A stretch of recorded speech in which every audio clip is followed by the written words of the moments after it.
Robins are hopping all over lawns now, like spring's attempt to get our attention.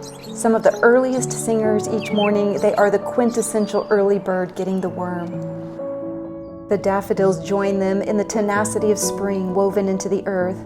They are bursting through the cold winter soil, undeterred by the chill, preparing to unfurl their yellow banners to the world, signaling that winter is on its way out.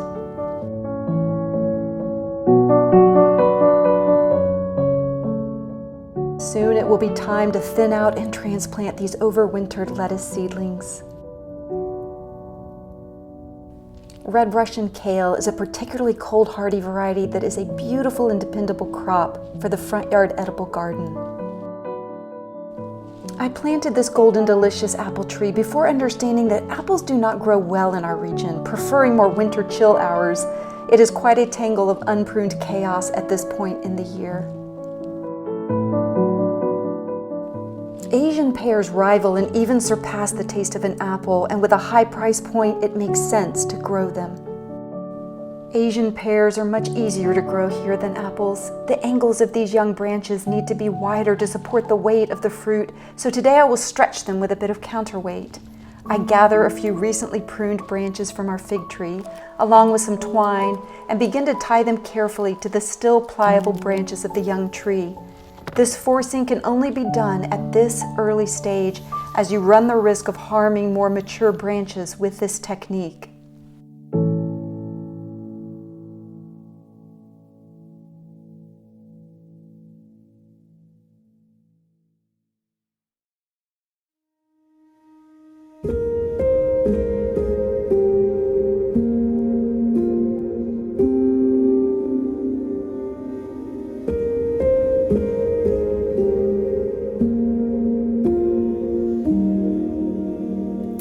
I also take time today to prune the Whitney crabapple tree that I have grown from a young whip into a mature form called espalier. This is a technique of training a tree or shrub to grow in a more two-dimensional shape. It allows greater airflow and sun exposure and is also a wonderful space saver. The nearby fig tree has dropped leaves that have been caught by the crabapple, so I clean these out as well.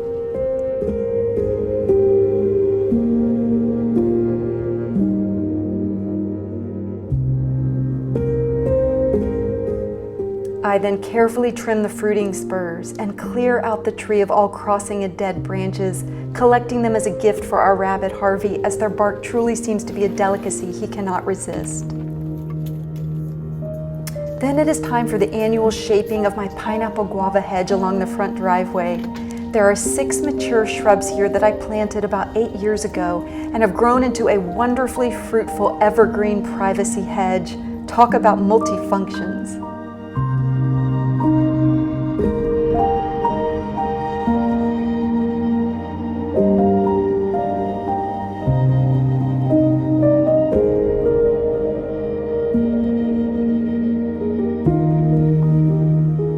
It sets delicious and nutritious golf ball-sized fruit in the month of October that tastes something like a cross between a pear and a pineapple.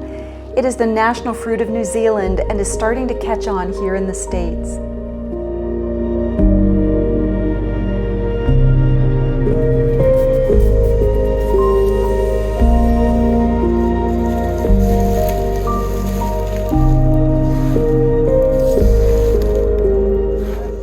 I choose not to compost these trimmings as they are too woody and too numerous to break down quickly, so I set them on the street to be collected by our county compost service.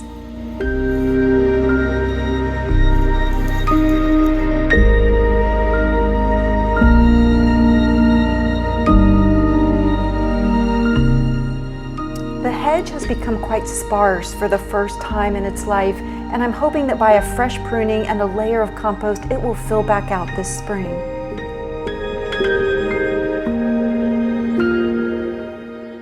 On the contrary, our fig tree is anything but sparse and tenaciously sends out runners in its attempt to spread even further. These branches need to be trimmed to the ground in order to allow better airflow around the trunk, but they can also be dug out and potted and will develop roots. This will create another young fig tree that can then be planted in the ground within a few weeks.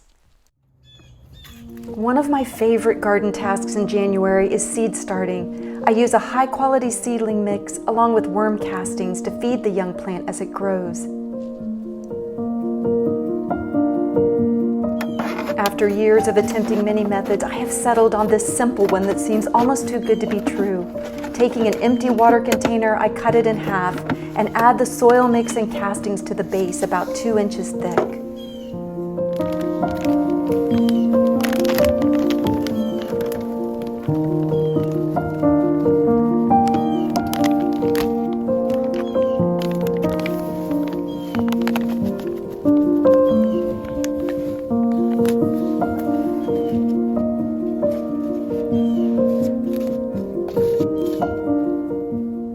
Add water to the mixture and incorporate it well.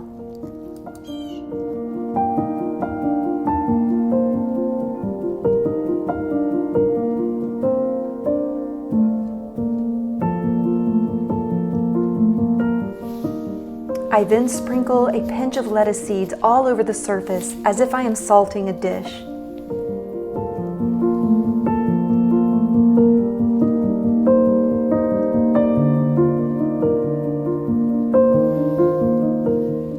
And then gently pat them into place so that they have good contact with the soil for best germination. Be sure not to cover them, as lettuce seeds need light to germinate. Replacing the lid, I secure it to the base with a wide piece of black duct tape.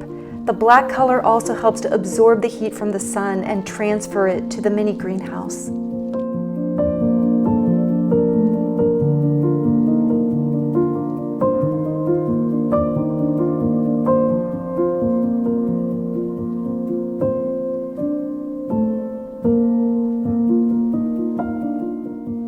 I set the mini greenhouse in an outdoor location in the sun and will only need to attend to it to check to see if the seeds are sprouting. Be sure to remove the lid for proper venting. As an experiment, I am also going to sow some lettuce seed in soil blocks.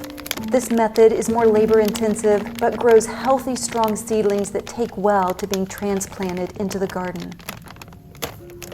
First, I blend the casting and soil mixture again. I then thoroughly moisten the soil mixture so that it will hold well within the form. It is better to use too much water at this point than too little.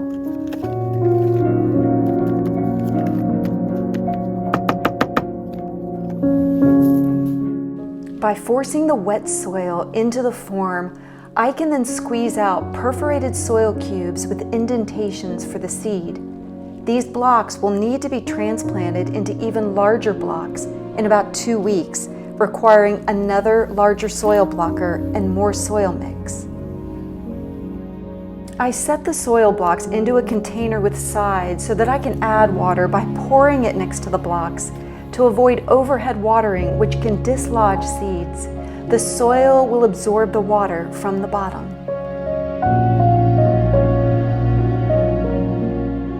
This method is more tedious when it comes to actually sowing the seed, but once completed, this tray will go indoors to germinate by our wood stove. It will require more attention and not get the same light exposure as the outdoor mini greenhouse.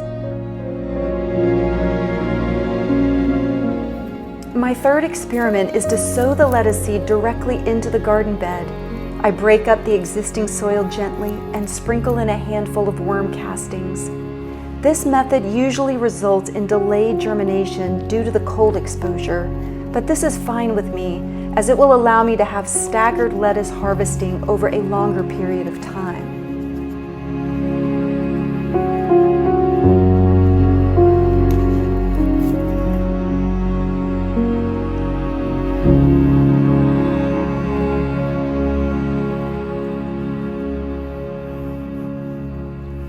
I pat them carefully into place so they have good contact with the soil. I will watch each of these 3 methods, taking notes and comparing them for ease, efficiency, seedling health, and materials cost.